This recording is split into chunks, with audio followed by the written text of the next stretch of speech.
America Iran మధ్య 4 నెలలుగా సాగుతున్న యుద్ధం తీవ్ర రూపం దాల్చుతోంది. ఈ యుద్ధం అమెరికా ఆర్థిక వ్యవస్థపై భారీ ప్రభావం చూపుతోంది. ఇరాన్తో యుద్ధానికి ఇప్పటివరకు అమెరికా $37.5 బిలియన్ ఖర్చు చేసిందని ఆ దేశ మంత్రి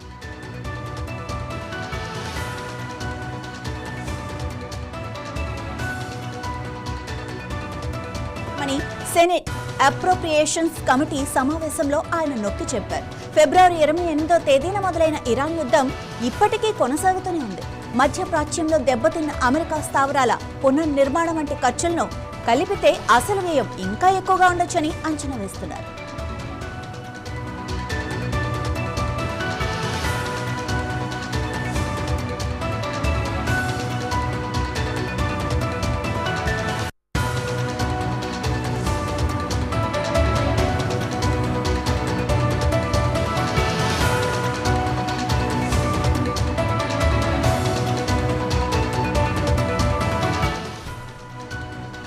పెంటగాన్ ప్రస్తుతం తీవ్ర నిధుల కొరతను ఎదుర్కొంటోంది. యుద్ధం కారణంగా కీలక నిధులు కొన్ని వారాల్లోనే అయిపోతాయని తెలుస్తోంది. ఈ నేపథ్యంలోనే అదనపు నిధులు అత్యవసరమని యుద్ధ మంత్రి హెక్సెట్ సెనెట్ అప్రోప్రియేషన్స్ కమిటీ సమావేశంలో స్పష్టం చేశారు.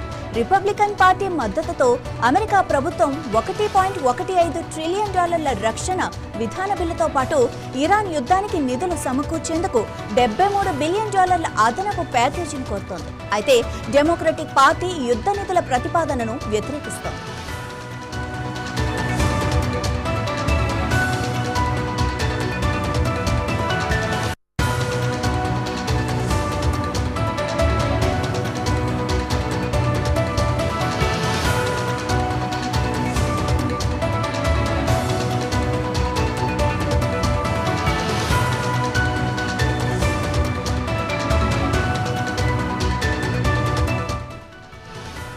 యుద్ధ వ్యూహం, పెరుగుతున్న ఖర్చులు, స్పష్టమైన ముగింపు ప్రణాళిక లేకపోవడంపై ప్రభుత్వాన్ని డెమోక్రటిక్ పార్టీ సభ్యులు తీవ్రంగా నిలదీశారు. ఇరాన్ నుంచి అమెరికా, దాని మిత్ర దేశాలకు ముప్పు కొనసాగుతోందని, అందుకే సైనిక చర్యలు తప్పవని హెక్సెట్ వాదించారు.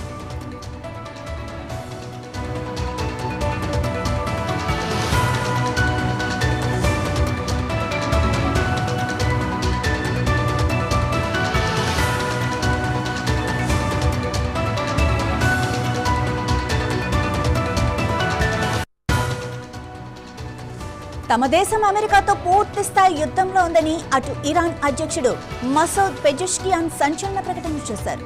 యుద్ధ సమయంలో ఆర్థిక స్థిరత్వాన్ని కాపాడుకోవటం ఎంతో కీలకమన్నారు.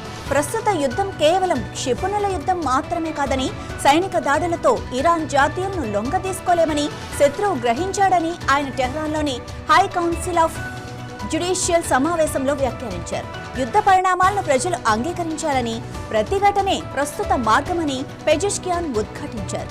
ఇరాన్పై శత్రువు హైబ్రిడ్ యుద్ధాన్ని మొదలుపెట్టాడని, ఆర్థిక స్థిరత్వాన్ని కాపాడటం, సామాజిక ఆస్తులను పరిరక్షించడం ప్రధానమని ఆయన అన్నారు.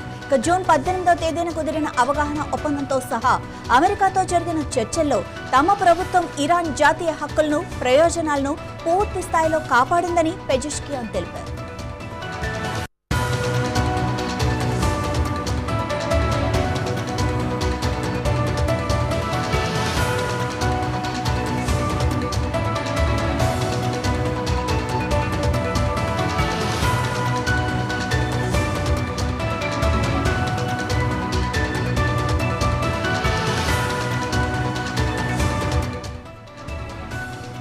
గత వారంలో ఇరాన్ సామర్థ్యాన్ని దెబ్బతీయటమే లక్ష్యంగా ఆ దేశంలోని దక్షిణ ప్రావిన్స్లపై అమెరికా వరుస దాడులు చేసింది.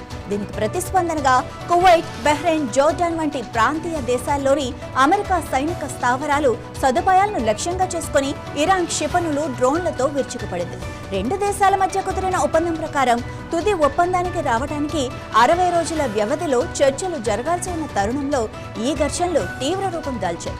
ఇరాన్పై అమెరికా సెంట్రల్ కమాండ్ మరో విడత దాడులను ప్రారంభించినట్లు ప్రకటించడంతో దక్షిణ మధ్య ఇరాన్లో పలు పేలుళ్ల శబ్దాలు వినిపించాయి.